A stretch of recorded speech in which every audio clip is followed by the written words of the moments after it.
Okay, hi. So just a quick review on Shoedog by Phil Knight. So this is a book that I've been meaning to read for absolutely ages. I listened to it on Audible.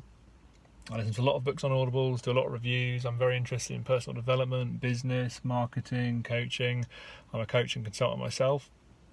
And I just found this book so useful. I can't recommend it highly enough for people who want a bit of inspiration around entrepreneurship, around building things, being creative, hard work, dedication.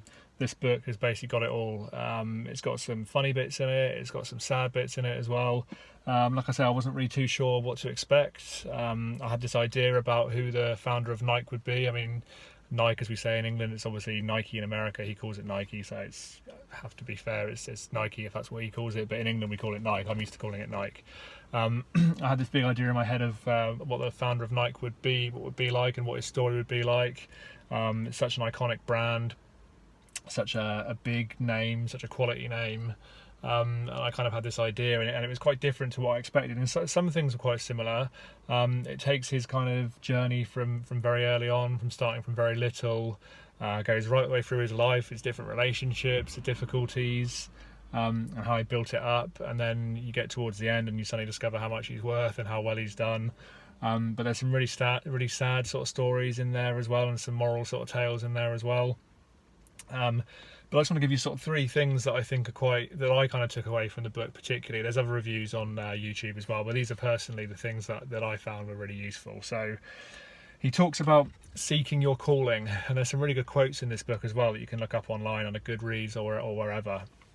Some really good quotes. But seeking your calling, so the idea that you basically should spend your time trying to find out what your calling is. So whatever work you're doing, however hard you're working on yourself or whatever, keep looking for your calling. Forget about money. Money's really important. And one of the quotes he says is something along the lines of, money will do its best to define us, to control us, and it's our job as human beings to not let that happen. And I think that's really quite significant. So seek your calling, look for what it is that you want to do, pivot from job to job, from situation to situation, and discover in your heart of hearts what your passion is and what you want to do. And that's something that can take a really long time, but if you've got that focus on trying to work that out, then that's really important. So seek your calling.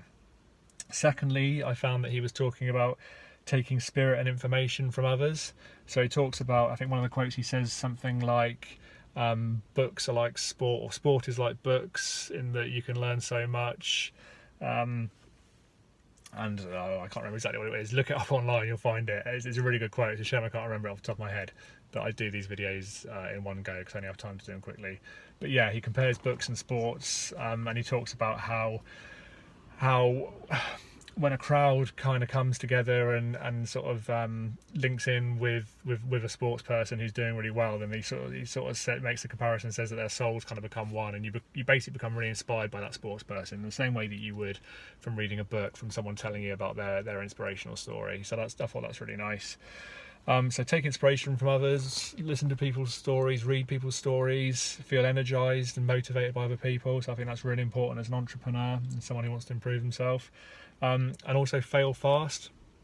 He says at one point in the book that he was really concerned with, getting failure out of the way as quickly as possible so that he could get to success. And he did have lots of failures along the way, lots of real difficulties and stressful situations, but he kept going. And that's another thing he says in the book, is that you just keep going. He talks about Steve Prefontaine, who was a runner in the, I want to get this right now, was it the 70s or the 80s? Not entirely sure, look him up, but he was a fantastic runner. I won't give any spoilers on what happens, and you might know his story anyway. But Steve Prefontaine, he was fantastic. He was one of the first people who wore their shoes, the Nike shoes, and he used to be known for just being really determined and just kind of not really bothering with tactics, just giving his all and completely just leaving himself on the field, just giving himself 100% to the race.